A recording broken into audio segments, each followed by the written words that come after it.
Kasi effort din yun, mga pips, ha. Yung gagawa ka ng mga surprise na video call sa kanya, ma-appreciate na yun. What's up, mga peeps? Welcome back again to my channel. If you are just new to my channel, don't forget to hit the subscribe button. My name is Katie and you are watching Homolas TV.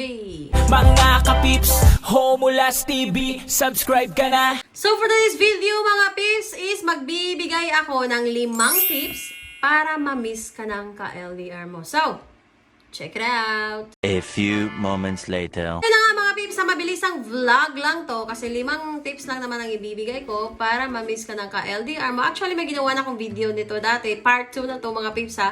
Kaya hindi ka pa nakapag-subscribe sa aking YouTube channel, ito siya, Homolas TV. Subscribe na din, mga peeps, ha. And hit nyo din yung notification bell for good luck.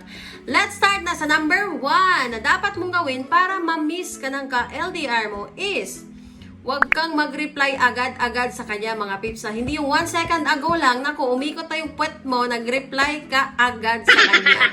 Gusto mo na ma-miss ka ng ka-LDR mo, di ba? Kaya dapat magpahabol ka din sa kanya, mga pips. Hindi yung ikaw palagi yung naghahabol sa kanya. Number 2 is dapat wag kang makulit kapag sinabi ng apa mo na busy siya, busy talaga siya, at hindi talaga siya makapag-update sa'yo, hindi siya makatawag sa'yo, hindi siya makapag-reply sa mga messages mo. Wag kang makulit. Hindi nga nag-reply, ikaw naman, palagi mo pang sinisenda ng mga messages, mas lalo siyang magagalit, mga peeps. Ang mas malala pa niyan is bigla kang binlock, tapos pag binlock ka, babalik ka sa akin.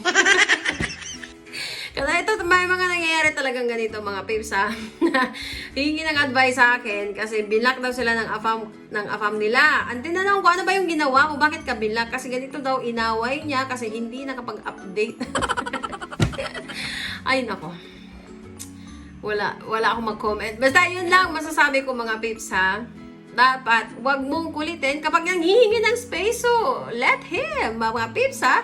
Just keep yourself busy na lang para hindi nakafocus yung isipan mo sa kanya. Sa number 3 na tayo is, wag mong iparamdam, mga peeps, na patay ka dyan sa ka-LDR mo. Wag mong iparamdam na, kumbaga, yung sinasabihin mo sa kanya, I can't live without you. Naku, mga peeps, napakarupok mo talaga. Wasta, wag mo iparamdam, mga peeps, na kumbaga, ang iparamdam mo sa kanya na okay lang, kahit mawala siya, okay lang na hindi siya makapag-update, okay lang na kumbaga, twice or thrice a week lang siyang makasend sa'yo ng message. Yun yung iparamdam mo nga, mga peeps, ha. Kasi sa ganung way kasi na, kumbaga, pinaparamdam mo na hindi naman totally na wala kang pakialam. Kung sa ganung way kasi na pinaparamdam mo na yes, okay lang, kahit hindi siya mag-reply, kahit hindi siya mag-send sa mga messages, mag-iisip yan, mga peeps, kung bakit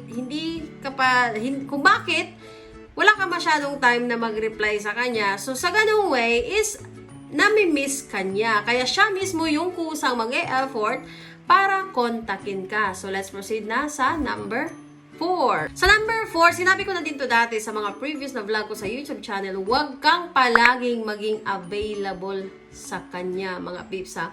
Yung tipong nag-hi lang, kahit tulog ka na, yung mga 2 a.m. na sa Pinas or 2 a.m. na dyan sa time mo, kahit nasa abroad ka pa, nag-hi lang na kung ikaw naman nag-reply ka agad, mga peeps, padaanin mo naman ang mga kinabukasan ka pa mag-reply. Huwag mong iparamdam, mga peeps, na palagi kang available sa kanya, mga peeps, ha. Kasi darating din yung time, ha. For example, 24/7 kayo nag-uusap dalawa. Kasi may nangyayaring ganyan, ha, na 24/7 kayo nag-uusap. Darating sa point, mga peeps, ha, na magsasawa kayo sa isa't isa. Maniwala kayo. Kasi naranasan ko yan dati sa nakachat ko na American.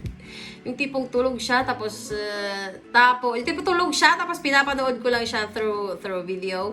Dumating yung time, hindi ka man tagal, mga peeps, 3 months lang ang tinagal namin and hindi talaga naging successful kasi nga dumating yung time na nagsawa kami sa isa't isa. Palagi namin nakikita yung mukha namin halos araw-araw. Kaya ayun, nagkasawaan din, hindi din talaga kami nagkatuluyan. Well, depende na lang yan, ha, kung talagang super in love yung ka-LDR mo, kung ka-LDR mo sa'yo, hindi siya magsasawa. But according sa na-experience ko hindi ako professional na advisor according sa na-experience ko, yes, darating at darating yung time talaga na magsasawa ka. Kahit nga sa mga mag-asawa, darating yung time na yon. So, dapat lang, huwag kang bumitaw.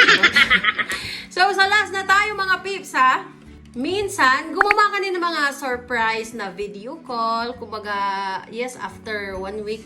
Mga after 1 week na mga pips, yung surprise na video call lang, yung tipong lang, or surprise na mga video slideshow. Support din yun, mga pips yung gagawa ka ng mga surprise na video call sa kanya, ma-appreciate niya yun. Lalong-lalo na yung mga AFAM is napaka-appreciative nila mga pips.